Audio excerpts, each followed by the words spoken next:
नेपाललाई रिप्रेजेन्ट गर्नुभएको छ भने आफ्नो टिमलाई उहाँ यो सिरियसली काम भएको सँगसँगै हुनुहुन्छ र यो लगायत 5 जना जो हुनुहुन्छ उहाँहरू चाहिँ अलिकति बाँकी जिल्लामा एउटा अलिकति राम्रो ट्यालेन्ट कला क्षेत्रमा एउटा चाहिँ यस्तो उसलाई निकाल्नु पऱ्यो कि जो कि हामीसँग हाम्रो नेपालमा पनि केही छ भने हिसाबले हामी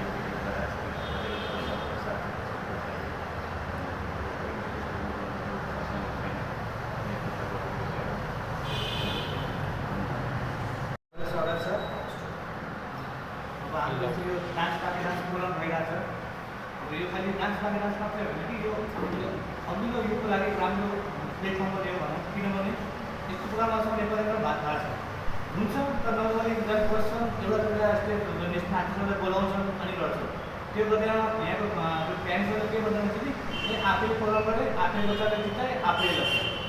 त्यही त्यो सबै चेन्ज गर्नको लागि हामीले जति पनि नेसनल आर्टिस्ट जो मेन छ उहाँलाई यहाँ बोलाएर सब जस उहाँले नै गर्नुहुन्छ त्यो बोर्ड सिस्टम छ या छ त्यो छ भन्नेमा बोर्ड सिस्टम त अलमोस्ट बोर्ड नगरे पनि नेसनल आर्टिस्टलाई कसरी हेर्न आउँछ या फेरि धेरैजना हेर्न आउँछ भने त्यो पनि हामीले मिलाउनुपर्छ। त्यही भएर त्यो अलिकति भनौँ बोर्ड सिस्टम हुन्छ र त्यस्तो होइन कि बोर्ड सिस्टमले जित्छ भन्ने केही छ। यसमा जो जजहरूले रिजल्ट मिलाउनुहुन्छ त्यही दिन हाम्रो फाइनल जज त्यस्तो मतलब अनि यो नमान्नु हुन्छ नि 50% भोट हुन्छ या 80% भोट हुन्छ कसैले धेरै पैसामा भोट जितेर जस्तो मेलाहरू भएर आउँछ या नर्मल अरू भइरहेको छ यहाँ पहिला त्यस्तो यहाँ केही पनि हुन सक्दैन र धेरै एकदम धेरै भोट पनि किन्नु या बेच्नु पर्दैन नर्मली हो र किनभने नेसनल जज छ उनीहरूलाई पनि केही दिनु पऱ्यो र प्रोग्राम गरिरहेको छ भने हामीले इकोनोमी गर्नु पऱ्यो किन 2-4 पैसा उनीहरूलाई दिनु पऱ्यो 2 पैसा जो विनर छ उनीहरूलाई पनि दिनु पऱ्यो त्यही हिसाबले हामी गरिरहेको छौँ र यसमा अब के छ हजुरलाई सोध्नुपर्ने या डाउट या यो अगाडि गएर यसले प्लेटफर्म के दिने हो के सोध्नु छ भने हजुरले के गरेर सोध्नु सक्नुहुन्छ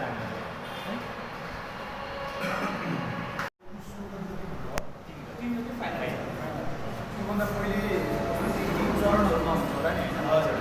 एकदम फाइनल कुछ दिन कति हो त्योभन्दा पहिले कुन डेटमा गर्नुहुन्छ तपाईँले यो एक्चुली के सर भन्नुहुन्छ भने जस्तो यो स्टेप बाई स्टेप हुन्छ फाइनलभन्दा पहिले के कति चरण हुन्छ होइन यो विषयमा क्लियर पार्नु सुरु कुरा अनि अर्को कुरा जस्तो भोटिङको कुरा पनि भयो त्यो भोटिङ भनेको पार्टीमा नभइकन देशैभर जति हुन्छ भोटिङमा अलिक विवादित छ कि त्यो विवादित छ भोटिङको सिस्टम पनि लिएर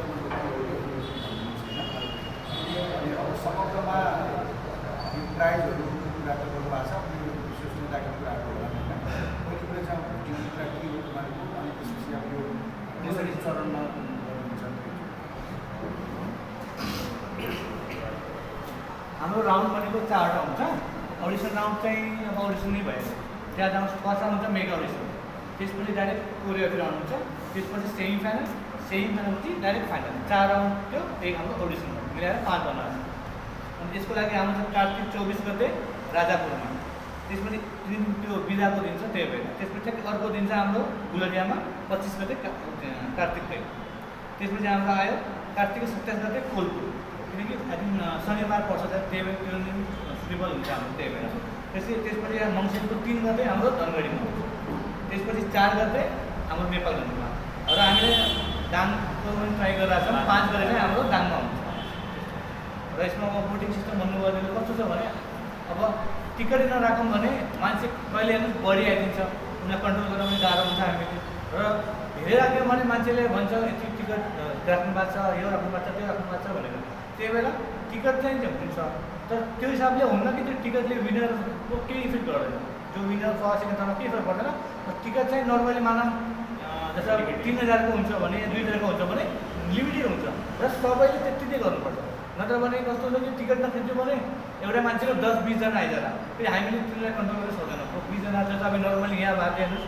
हाम्रो अहिले हामीले त थाहा नै सकेनौँ कसैको 30-40 जना आइदिनु कसैको एउटा पनि आइदिनु भने हामीले त्यो कन्ट्रोल पनि हुन्छ त्यो 2-4 पैसा आउँछ भने अब आर्टिस्ट आएर उनीलाई पनि केही हुनु पऱ्यो यत्रो प्रोग्राम गरिरहेको छ भने हामीले पनि हल्का जो सरल सहयोग गरेर आउनु छ उहाँलाई पनि केही गर्नु पऱ्यो नर्मली यो कि त्यसमा हाम्रो जो फर्स्ट सेकेन्ड थर्ड जो विनर हुन्छ उसलाई केही फिट गर्दैन एक खाल पर्टिकुलर यति हुन्छ कि यति बेच्नुपर्छ किनभने त्यो माहौल मात्रै सम्झाउन लागि त्यस्तो र र जति पनि हाम्रो फर्स्ट सेकेन्ड थर्डको विनर हुन्छ त्यो सब पुरा जजको माथि हुन्छ। जजले जे डिसिसन दिन्छ त्यो डिसिसन फाइनल डिसिसन हुन्छ। तपाईँको एकजना पार्टिसिपेन्टले कति टिकट बेच्नु पर्ने? टिकट भन्नाले पनि मानव अब त्यही धेरैमा धेरै 2000 या 3000 2000-3000 पिस कि नै त्यति 2000-3000 रुपियाँको एकजनाले बेच्छ। त्यहाँ बढी यो टिकट फाइनलमा गएर मात्रै त होला होइन? किनभने कस्तो छ भने अब क्वार्टर फाइनलमा हाम्रो सुजान सर हुन्छ, त्यो उहाँलाई चाहिँ मानव चाहिँ आउँछ नआउँछ, सेमी फाइनलमा आजमा नै हुन्छ, उहाँलाई हेर्न पब्लिक अलिक धेरै आउँछ। अलिक कन्ट्रोल हुनको लागि पनि हो, त्यस्तो खासै यस्तो छैन कि नाइ टिकट बेच्नुपर्छ त्यो छैन कि खालि हामी मान्छे पपुलेसन बढी नहोस् भनेर कन्ट्रोल गर्नको लागि हो। तपाईँको खर्च कति हुन्छ यसको क्यालकुलेसन के गर्नु भएको छ? लगभग त्यही हाम्रो 9 भन्दा माथि नै छ, 10 सम्म भित्रै छ। 10 लाख भित्र तपाईँ सुरुदेखि अन्तिम फाइनल। अनि यो तपाईँलाई स्पोन्सरहरू गरे अहिलेसम्म त अब गर्छु भन्ने छन्, अहिलेसम्म त गरेको छैन। अब आजबाट हाम्रो अब सुरु हुन्छ भने अब हजुरहरूको सहयोगले अब जहाँसम्म जान्छ उनीहरू बुझ्छ, बुझिसकेपछि उहाँले नै गर्ने हो। डाइरेक्ट हामी गयो भने के हो कस्तो हो भन्छ। अब आज हजुरले गऱ्यो हालिदियो भने उनीहरू पनि हेर्छन्, हेरिसक्यो भने भोलिबाट अब हामी लाग्छौँ कसले कति गर्छ त्यसपछि थाहा हुन्छ। अनि यदि स्पोन्सर भएन भने त गाह्रो होला नि? अब स्पोन्सर कस्तो छ भने अब नेपालको ठुल्ठुलो आर्टिस्ट आइरहेको छ भने स्पोन्सर त अब कसैले गरिहाल्छ। अब यत्रो हजुर आउनुमा त उबाट पनि भइहाल्छ, अलिअलि हामीले चिनेछ भने अलिअलि उनीहरूले पनि गरिहाल्छ। त्यस्तै खास त गर्दैनन् किनकि अलरेडी लकडाउनले गर्दाखेरि सबैलाई लस भइरहेको छ। त्यही पनि अलिअलि हेल्प ताकि प्रफिटै नभए पनि त्यतिमा त हुन्छ, जे भए पनि त्यतिमा चाहिँ हुन्छ। इन्ट्री चाहिँ 500। किनकि अब मान्छेहरूले नर्मली 700 लाख एउटा आर्टिस्ट पढाउँछ, 800 900 1000 पनि छ यहाँ। तर यहाँ कसरी हामीले पनि 500 लाग्छ ताकि उनको एटलिस्ट सुरुमा पनि जो अलिक सिक्नेको छन् उनीहरू सुरुमा पनि ट्रेनिङ त लगाउनु हाम्रोसित अनि त्यही सोचले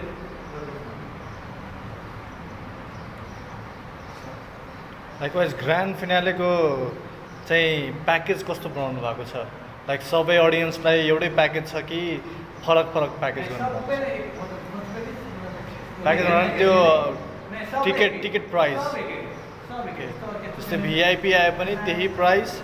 अनि नर्मल पब्लिक आए पनि त्यही प्राइस? किनकि त्यहाँ हामीले भिआइपीलाई हेर्ने होइन कि त्यहाँ हामीले अब ट्यालेन्टलाई हेर्ने हो। त्यो जमाना अब जस्तो अब यहाँको ठुल्ठुलो नेताहरू भयो उहाँहरू आउँछ भने पुरा हाम्रो ऊ भइहाल्यो, सिक्नेस भइहाल्यो, उहाँ त अलगै ठुलो भइहाल्यो। र प्यारेन्ट्सहरू आउनुहुन्छ भने जस्तै जो पहिला आयो त्यही हिसाबले बस्ने हो। यस्तो होइन कि ऊ प्यारेन्ट्स मेरो फेभरेट हो, ऊ प्यारेन्ट्स फेभरेट होइन, त्यो चाहिँ होइन। जो प्यारेन्ट्स जति बेला आउनुहुन्छ आफ्नो हिसाबले। सो स्पोन्सर स्ट्राटेजी के बनाउनु भएको छ? लाइक अब इभेन्ट आउँदैछ, अब पुस 3 गते ग्रान्ड फिनाले, इभेन्ट स्ट्राटेजी के छ तपाईँको? लाइक स्पोन्सरको स्ट्राटेजी कहाँबाट ल्याउने, के गर्ने, कसरी गर्ने, अथवा आफ्नै खर्चमा के गर्ने, कस्तो गर्ने भन्ने कुराहरू? स्पोन्सर कस्तो छ भने अहिलेसम्म हामी गएको छैन, त्यही पनि हाम्रो सोचेकै पर्छ। प्लानिङ चाहिँ कहाँ जाने, के गर्ने? 11जनाको चाहिँ हामीले लिस्ट बनाएको छ र उहाँले चाहिँ हामी गर्छौँ अलि बाहिर गर्छौँ भन्ने दिन भन्छ कि अब फिक्स चाहिँ अब 1-2 दिनमा हुन्छ कसले गर्नुहुन्छ। स्पोन्सर भेटिएन भने त अब आयोजना गरिसकेपछि आफैबाट त्यो त अब के छ चाहिँ आजभोलि लकडाउनले गर्दाखेरि राम्रो राम्रो बिजनेसम्यानको पनि एकदम प्रोग्राम त्यही भएर अब त्यही पनि अलिअलि सपोर्ट गर्नु जस्तो छ। अब हेर्नु हामी गर्छौँ त भन्छ त्यही मध्ये मानव 11 जनामध्ये कमसेकम 5-6 जनाले गरे पनि हुन्छ कि लागिरहेको छ। हामी गर्ने अहिले स्पोन्सर मात्रै घरमा छैन कि तपाईँको पार्टिसिपेन्टहरूको क्याटेगोरी छ कति वर्षसम्म क्लास? सिङ्गल डबल त्यो कपल डान्स आउँछ, सिङ्गल डान्स, ग्रुप डान्स।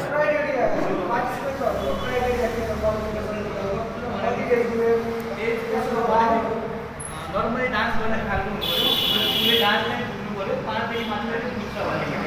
5 देखि 6 देखि माथि बच्चाले नै बुझ्छ कम्पिटिसन के हो भनेर। त्यो नत्र बच्चा त अलिकति कन्ट्रोल गर्न आउने र माथि उनीहरूले धेरैमा धेरै हाम्रो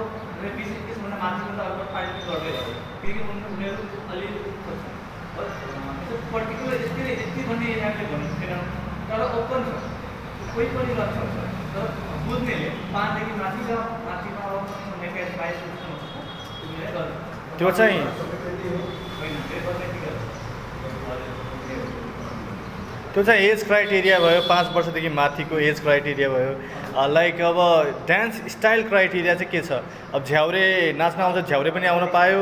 स्याल्सा नाच्न आउँछ भने साल्सा पनि नाच्न आउन पायो कुनै पनि अल स्टाइल कुरा यसरी नेपाली गाना नभएर हिन्दी गाना नेपाली सङ लिएर एकै वर्डमा नहुनु पर्यो त्यसपछि कुनै पनि इङ्ग्लिस होस् चाहे नेपाली झ्याउरे होस् चाहे हिन्दी होस् कुनै पनि त्यो पाउनु पर्यो यो भन्दा पहिले मेरो आफ्नो एक्सपिरियन्स छ हजुर अब जस्तै भर्खरै हाम्रो विदुषले मैले गरेको थिएँ हाम्रो हाम्रो भाइ विनर चाहिँ यहीँ हुनुहुन्छ अनि उहाँबाट चाहिँ भर्खर आइपुग्यो 8 मिनट थियो त्यो हुन बित्तिकै लगाउनु भयो हाम्रो हजुर यो हाम्रो सिएसटीहरू गरेको थिएँ त्यसपछि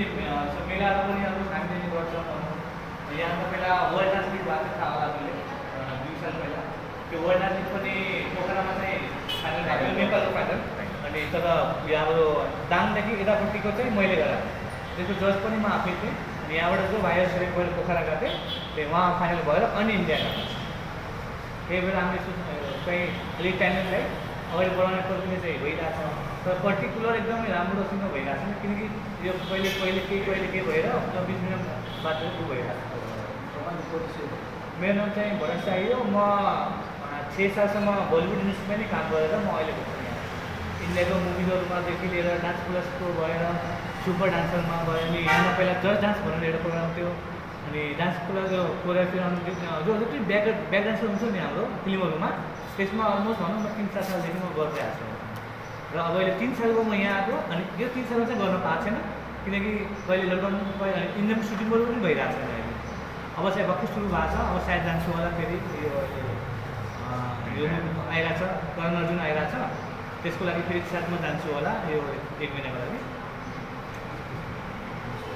तपाईँहरूको डान्स बारे डान्स 78 तपाईँहरूले आयोजना गर्नुको मुख्य थिए अब्जेक्टिभ्स होला के छ हजुरलाई अब्जेक्टिभ्सहरू के छ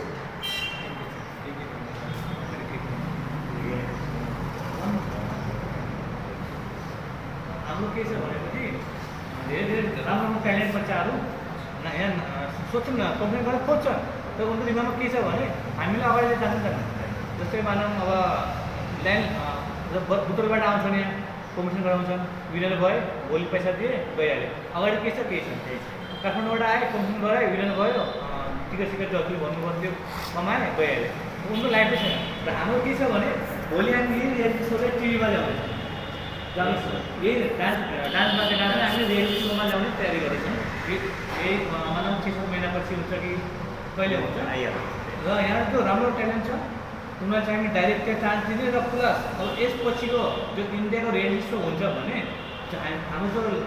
टचमा छौँ जस्तो अब डान्स क्लासमा आफै गरिरहेको छु भने डाइरेक्ट अब त्यहाँ पनि दिनु त त्यहाँसम्म लगेर अडिसनसम्म दिएर 1-2 राउन्डसम्म हामी सपोर्ट गर्न सक्छौँ र मानव म अलिकति मनी प्रब्लम छ या घरको प्यारेन्ट्स सपोर्ट गर्दैन बसमा प्रब्लम हुन्छ अब इन्डियातिर गयो भने हेर्नुहोस् कमसेकम हजुरले अडिसन दिनको लागि पनि 1 महिना अगाडि बस्नै पर्छ के हो कस्तो बुझ्नु लागि र त्यहाँ हजुरले बस्नको सुविधा या फेरि मानव कहिले कसैको हुन्छ गरिब उनीहरूलाई हामी सक्दोसम्म पैसाको पनि सपोर्ट गर्छ र ऊ अगाडि बढोस् नबढोस् तर उसले उहाँसम्म लिएर जाने चाहिँ हाम्रो हातमा हुन्छ कि ल यहाँसम्म पुगायो भन्ने त्यो विनरलाई फर्स्ट सेकेन्ड थर्ड या त्यो राम्रो छ उसले यसको मतलब आगामी दिनमा यति मात्र सीमित नभएर आगामी दिनमा पनि विभिन्न टुरिस्ट यसमा पार्टिसिपेटहरूको फाइदा हुन्छ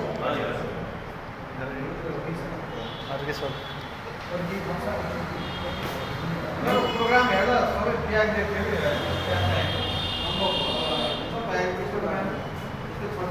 राजापुरमा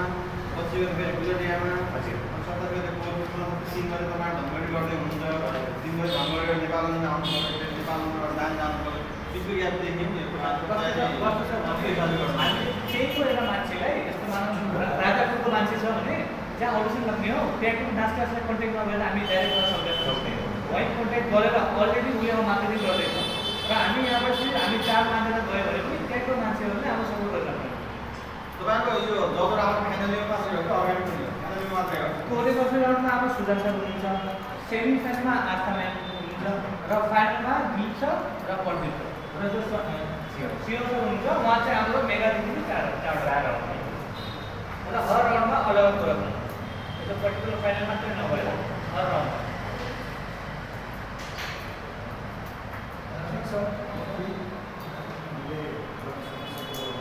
तेरो हजुरको सपोर्टको बिना त हजुर सपोर्टको बिना त कुनै काम हुँदैन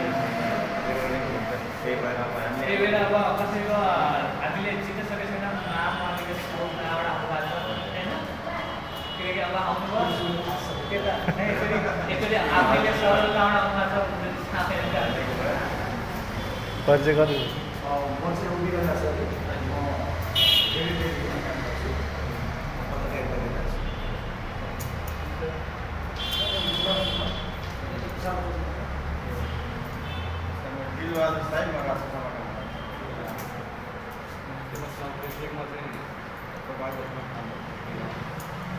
नमस्ते, मेरो नाम मनोज कुमार तमुली, म क्राइम सदर टेलिभिजनको केन्द्रीय अफिस।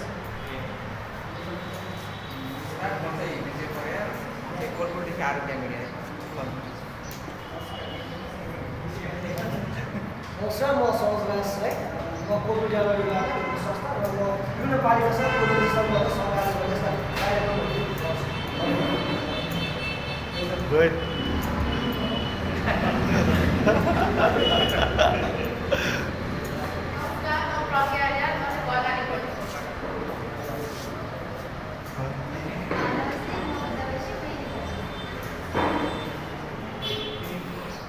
केही क्वेसन कसैलाई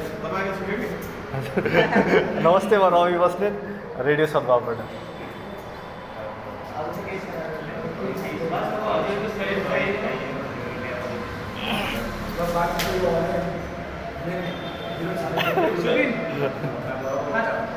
खाजा त खा